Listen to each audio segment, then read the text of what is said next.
For Pacifica Radio, I'm Christina Onnested. A Louisville bank employee armed with an AR-15 opened fire at his workplace, killing 5 people and wounding at least 9 others Monday. Louisville police say the suspect live-streamed the mass shooting and was killed by police who responded within minutes. Among the dead are Kentucky's Governor Andy Beshear's friends. I'm hurt, and I'm hurting. And I know so many people out there are as well. Police say they're still seeking a motive. Louisville mayor earlier yesterday called for greater actions to address gun violence and said he was a survivor of workplace violence. He also noted just blocks away 2 other people were shot in an unrelated incident of gun violence. The Gun Violence Archives reports 150 mass shootings in the U.S. so far this year. President Joe Biden doubled down his call for Congress to enact gun control in the wake of a mass shooting in Kentucky.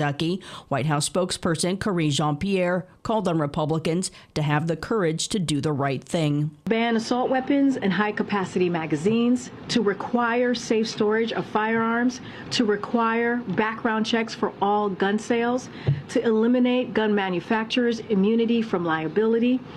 These are common sense actions we can ask for and should be getting right now. We need to act, and we need Republicans to show some courage. Everytown for Gun Safety said on social media Kentucky's gun laws are among the worst in the country, and its gun death rate is among the highest.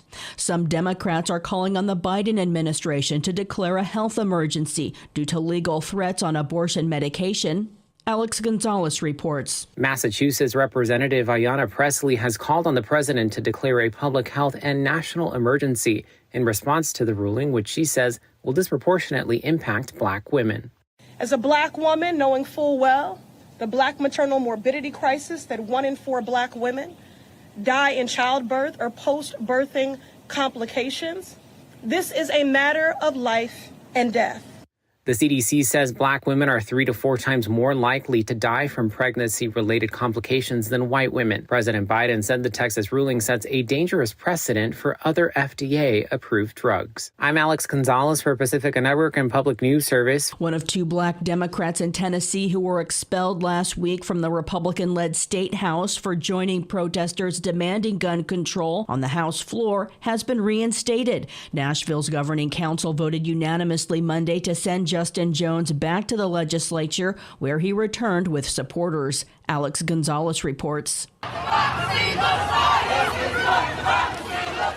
Democratic Representative Justin Jones rejoined protesters and marched back to the state capitol in support of gun reform following the mass shooting at a private Christian school in Nashville that left 6 dead last month. I want to welcome democracy back to the people's house.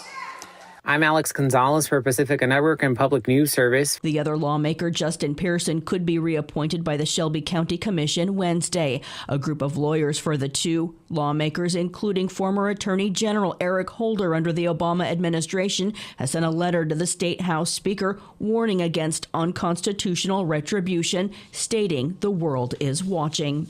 American and Filipino military forces have launched their largest combat exercises in decades in Philippine waters across the disputed South China Sea and the Taiwan Strait, exacerbating tensions between the U.S. and China. The annual drills, called Balikatan, will run through most of the month and involve more than 17,000 military personnel. FSN's Peter Falk has more. Involving more than 17,600 servicemen, the 38th Balikatan, meaning shoulder-to-shoulder exercises, are designed to enhance the interoperability of the 2 militaries in areas including live firing and maritime security.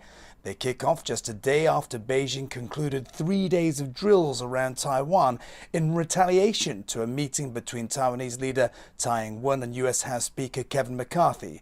Those already resulted in heightened tensions in the region.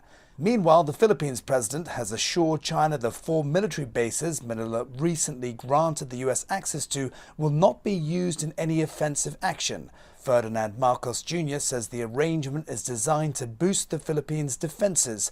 3 face north towards Taiwan, while the other faces the disputed Spratly Islands, where China has built artificial islands with runways and missile systems. Patrick Falk, Singapore. Protests in the Philippines and the U.S. against the increased militarization of the small island nation. Actions were held in New York Sunday and in the San Francisco Bay Area Monday. I'm Christina Onnested reporting for Pacifica Radio.